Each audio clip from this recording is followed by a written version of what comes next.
एक स्टूडेंट का पढ़ाई करने को दिल क्यों नहीं करता, उसकी सबसे बड़ी रीज़न क्या है, सबसे बड़ी वजह क्या है, वही आज की वीडियो में आपके साथ डिस्कस करना चाहता हूँ। अगर आपके माइंड में भी कहीं ना कहीं ये क्वेश्चन चलता है कि एक स्टूडेंट का या मेरा पढ़ाई करने को दिल क्यों नहीं करता, तो आई थिंक इस कंसेप्ट को समझना आपके लिए बड़ा इंपॉर्टेंट है, बड़ा अहम है।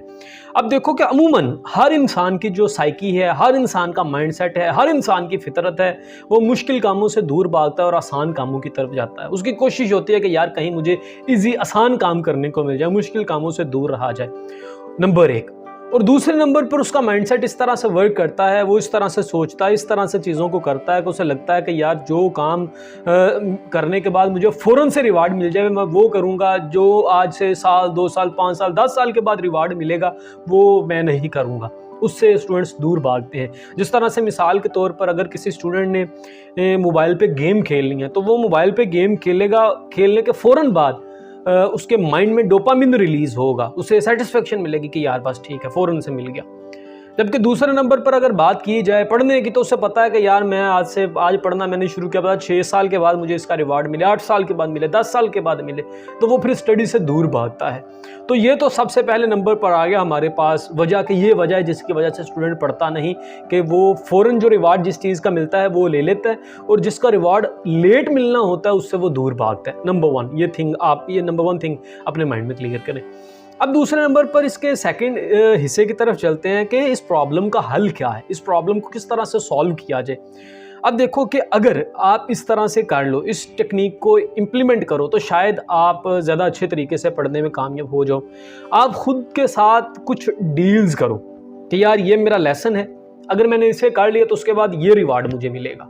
इतना सा एक चैप्टर है, हाफ चैप्टर है, 2 चैप्टर अगर मैंने कर लिए याद अच्छे तरीके से, तो बदले में मैं खुद को खुद ट्रीट दूंगा, या बदले में एक गेम खेलूंगा, या बदले में मैं फलां दोस्त के साथ क्रिकेट खेलूंगा, कुछ भी मतलब आप खुद को रिवार्ड दे सकते हैं।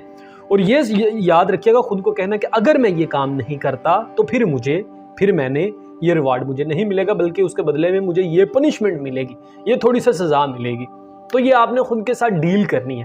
अगर आप खुद के साथ ये डील करने में कामयाब हो जाते हैं और इसको प्रैक्टिकली अप्लाई करना शुरू कर देते हैं, इसको इस्तेमाल करना शुरू कर देते हैं, तो आप पढ़ने की तरफ आ जाएंगे।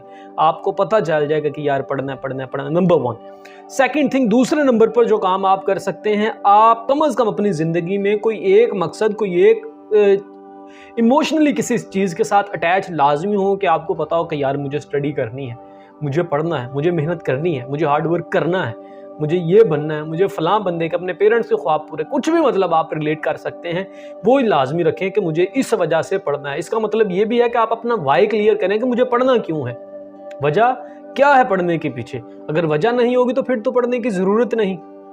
तीसरे नंबर पर जो काम कर सकते हैं आप, कि आपका पढ़ने की तरफ दिल लगे और आप पढ़ने में ज़्यादा से ज़्यादा कामयाब हो पाएँ, उसके लिए आपको करना पड़ेगा अपने फ्यूचर में जाके आपका गोल टारगेट है उसे इमेजिन कर सकते हैं कि यार मैंने अगर पढ़ लिया तो मुझे वो गोल मिलेगा, और वो मिलने के बाद मैं कैसा महसूस करूँगा। तो आप खुद के साथ इस तरह से कमिटमेंट भी कर सकते हैं, इमेजिनेशन के थ्रू, और मुख्तलिफ तरीके हैं। तो ये प्रॉब्लम थी और ये उसका हल था। अगर आप इन 3 तरीकों को अप्लाई करते हैं तो यकीन रखिएगा कि आप पढ़ने में, अपने लेसन को याद करने में और अच्छा रिजल्ट्स गेन करने में कामयाब इंशाल्लाह ज़रूर हो पाएंगे। अल्लाह पाक आपका हामी नासिर। अल्लाह।